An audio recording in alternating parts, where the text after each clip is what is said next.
ये कितने शर्म की बात है कि जो शिक्षा विभाग और शिक्षा मंत्री जी कहते हैं कि गुणवत्तापूर्ण शिक्षकों की बहाली के लिए हम पीटी और मेंस करेंगे, वही शिक्षा मंत्री जी और वही शिक्षा विभाग यदि याचना भेजते हैं तो उसमें त्रुटि पाई जाती है और बीपीएससी वापस कर देती है उस यदि याचना को। कितने शर्म की बात है। देखिए, बीपीएससी टीआरई 4 को लेकर सरकार जो है सिर्फ दिखावा कर रही है। अभी तक फरवरी में भी यही खेल खेला गया कि यदि याचना भेज दिए हैं और विज्ञापन जारी नहीं हुआ। फिर बीपीएससी क्या करती है कि संशोधन करने के लिए हम शिक्षा विभाग के पास भेज रहे हैं। यही करते करते विज्ञापन जारी नहीं हुआ। फरवरी से लेकर अप्रैल मई तक यही चला। और अभी ये कितने शर्म की बात है कि जो शिक्षा विभाग और शिक्षा मंत्री जी कहते हैं कि गुणवत्तापूर्ण शिक्षकों की बहाली के लिए हम पीटी और मेंस करेंगे, वही शिक्षा मंत्री जी और वही शिक्षा विभाग यदि याचना भेजते हैं तो उसमें त्रुटि पाई जाती है और बीपीएससी वापस कर देती है उस यदि याचना को। कितने शर्म की बात है।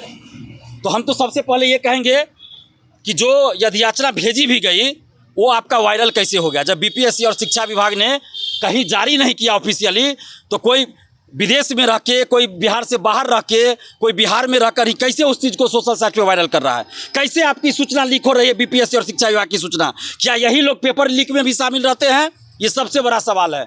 और जो वायरल हो रहा है पत्र, जो सूचना, उसके अनुसार बहुत सारे सब्जेक्ट्स में सीट ही नहीं है, एक भी सीट नहीं है। जबकि एसटीईटी 2 बार नया हो चुका, 2 बार पुराना, यानी 4 बार एसटीईटी हो चुका। तो फिर जब आपको वैकेंसी नहीं देनी थी तो आपने एसटीईटी क्यों कराया? नहीं कराते एसटीईटी आप।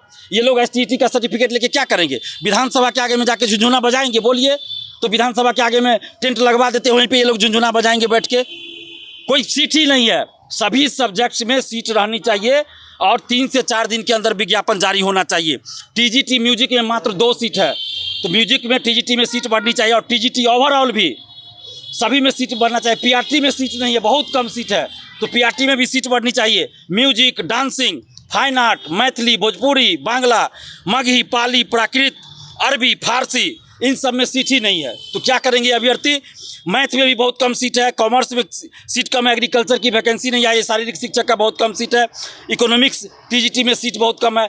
हमारी ये मांग है सभी सब्जेक्ट्स में जो बैकलॉग सीटें बची हुई है वो तो रहे ही, साथ में जो इतने दिनों में सीट खाली हुई है सभी जोड़कर टीआरई 4 में विज्ञापन जारी हो। और नीति आयोग का, ये मेरा नहीं, नीति आयोग का ये डाटा है कि 2,77,000 शिक्षकों के पद बिहार में खाली है। और यहाँ शिक्षा मंत्री कह रहे हैं कि सरप्लस शिक्षक कैसे गिनती कर रहे हैं आप शिक्षा मंत्री जी? आपकी योग्यता पे सवाल हम खड़ा कर रहे हैं। कैसे शिक्षा मंत्री आप है कि आपके द्वारा यदि याचना भेजी गई और बीपीएससी ने वापस कर दिया, आप शिक्षा मंत्री के पद से अब इस्तीफा दे दीजिए। आप शिक्षा मंत्री के पद पर रहने लायक योग्य नहीं है।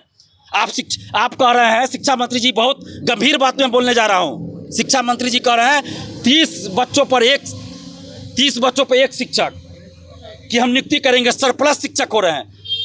आए हुजूर, 30 बच्चों पे एक शिक्षक होंगे ना, लेकिन इसका मतलब ये नहीं है कि क्लास 1, क्लास 2, क्लास 3 के बच्चों को मिला के 30 बच्चा, क्लास 1 में 30 बच्चा पे एक शिक्षक, क्लास 2 में 30 बच्चा पे एक शिक्षक होना चाहिए ना। और ये क्या चालाकी कर रहे हैं? क्लास 1 में किसी स्कूल में अगर 10 बच्चा है, क्लास 2 में 15 बच्चा है, तो दोनों को जोड़ के 30 पुराएंगे। 3 क्लास 4 क्लास को जोड़ के 30 पुरा देंगे और एक टीचर, मतलब एक ही टीचर एक साथ क्लास 1, 2, 3, 4 को कैसे पढ़ाएंगे भाई? एक ही टीचर सब क्लास को पढ़ाएंगे एक साथ बैठा के? ये तो बहुत पहले होता था, अब कैसे होगा? और इस तरह कर रहे हैं सरप्लस शिक्षक हो गए। सरप्लस शिक्षक कैसे हो गए? आपने कैसे वैकेंसी पहले निकली?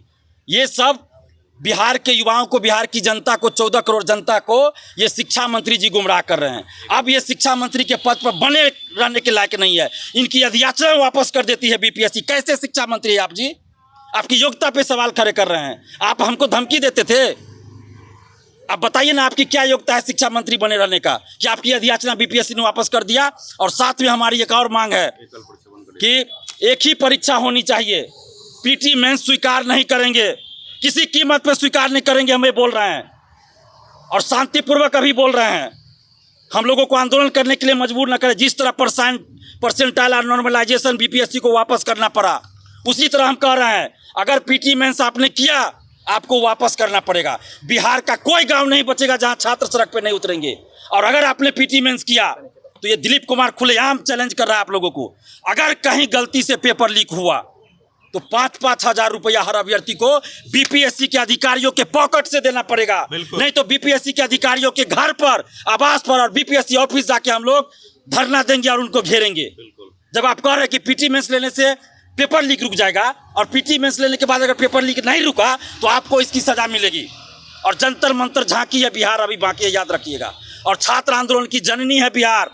छात्र आंदोलन जो है पूरे देश को दिशा दिखाता है, इसलिए हम अभी समझा रहे हैं कि ऐसे अभ्यर्थियों को गुमराह मत कीजिए कि हम लोगों को सड़क पे उतरना पड़े। पीटी मेंस से दिक्कत क्या है? पीटी मेंस से हमको कोई दिक्कत नहीं है, अभ्यर्थियों को भी कोई दिक्कत नहीं है। टीआरई 4 में सिर्फ एक परीक्षा की मांग करें। टीआरई 5 से आप कीजिए ना, स्वागत करेंगे। पीटी मेंस के नाम पर आप 4 साल 3 साल लगाना चाहते हैं, लेट लतीफ़ी करना चाहते हैं। बस यही दिक्कत है हमको कि लेट लतीफ़ी आप करना चाहते हैं। टीआरई 4 का ऑलरेडी 2 साल लेट हो चुका है, तो अब लेट नहीं होना चाहिए। आप टीआरई 5 से कीजिए ना पीटी मेंस, हम स्वागत कर रहे हैं, हम तालियां बजाएंगे आपके लिए, लेकिन टीआरई 5 से कीजिए। और 1 कैंडिडेट 1 रिजल्ट लागू हो या कोई और व्यवस्था है तो कर कीजिए, लेकिन मेरा कहना है जितने सीटों पे आप वैकेंसी निकाल रहे हैं उतने लोगों को नौकरी मिलनी चाहिए, स्कूल में ज्वाइनिंग होना चाहिए। ये नहीं कि 32,000 आप निकाल दिए और फाइनल जो है सिलेक्शन 10,000 का हो, बाकी 2-2 3-3 जगह सेलेक्ट हो गया, बाकी सीट खाली, ऐसा नहीं होना चाहिए। और एज में भी छूट मिलनी चाहिए। 2023 दिसंबर में जो STT आया था उसके बाद उन लोगों को टीआरई में बैठने का मौका नहीं दिया गया, क्योंकि उसके बाद वैकेंसी नहीं आई। तो इसलिए दिसंबर 2023 में जो STT विज्ञापन में एज की गणना की गई थी उसी अनुसार टीआरई 4 में किया जाए, और DV सर्टिफिकेट की जांच रिजल्ट से पहले हो ताकि फर्जीवाड़ा न हो। यही हम लोगों की मांग है।